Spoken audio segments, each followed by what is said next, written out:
The Girl in the Woods. The city never really sleeps. Its glass towers hum at night. Its streets bleed light. And from the 20th floor of his apartment, Alex often found himself staring out at it all. Restless, detached, the kind of man who could afford anything but still felt the emptiness. He was 35, sharp in both looks and mind, running a successful media company that consumed most of his time. Yet this fall, when the leaves turned into embers across the state, Alex decided he needed a break. A solo camping trip in the forest, not far from the city, but far enough for him to breathe. The first night in the woods was silent except for the crackle of his fire and the wind threading through branches. He felt something he hadn't in years, calm. On the second day, while gathering wood near the lake, he met her, Fiona.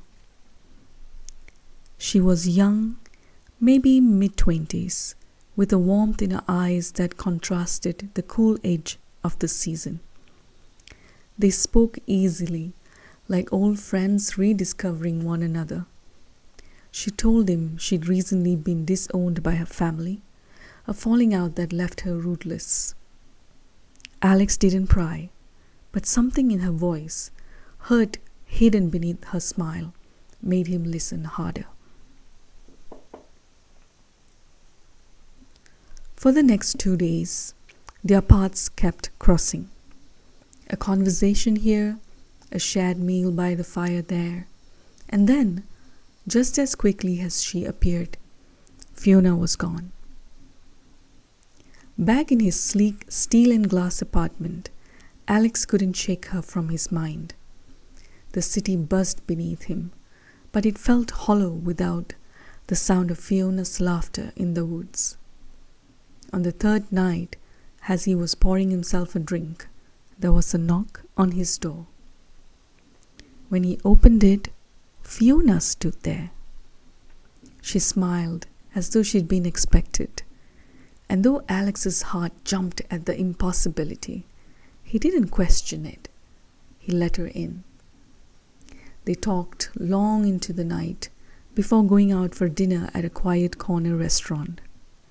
She was just as radiant in the city lights as she had been by the campfire.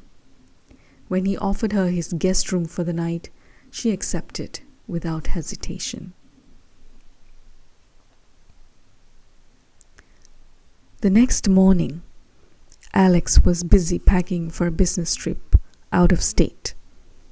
Fiona moved about his apartment with a strange familiarity, humming softly, watching him with an expression he couldn't quite place. When he left, she waved from the window. In the new city, Alex buried himself in meetings until evening fell. Exhausted, he stepped into the hotel bar for a drink and froze. At a table near the window sat Fiona. She looked up and laughed, delighted just to see him. "Did you follow me here?" Alex asked, only half joking. "Follow you?" She tilted her head. "This is my city. I live here. What are you talking about?" The smile never left her face, but something in her eyes made his skin crawl.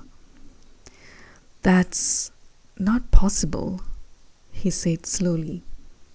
"You're staying at my apartment right now, in my city." She laughed again, light, musical, and quite chilling. "I think you're confused, Alex." His hands shook as he pulled out his phone and dialed the landline for his apartment. Fiona, the one in front of him, watched, curious. The line rang once, twice, and then, "Hello?" it was her voice, Fiona's voice, but not the woman standing across from him. Alex's blood ran cold. His gaze snapped to the Fiona at the table. She leaned forward, her smile fading into something somber. "You met her, didn't you?" she whispered. He didn't answer.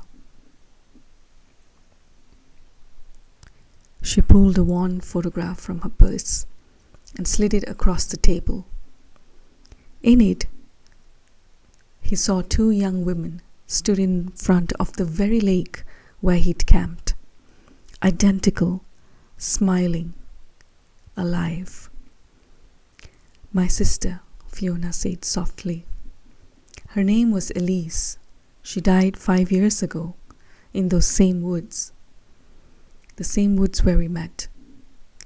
Alex stared at the photograph.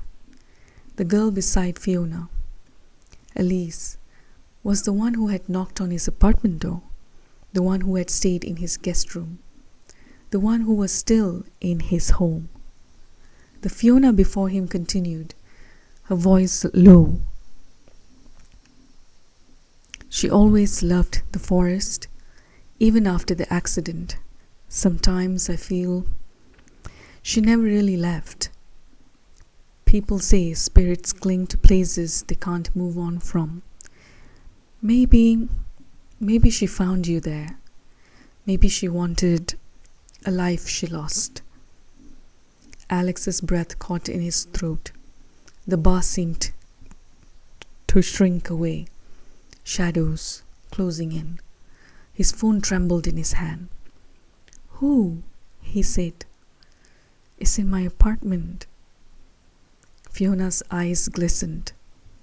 "Not me," she said. That night, in his high-rise apartment across the city, a woman hummed softly as she moved about his rooms.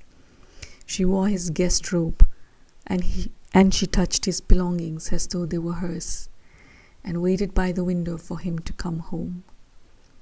And when the lights of the city below flickered, for just a moment, her reflection in the glass didn't move with her.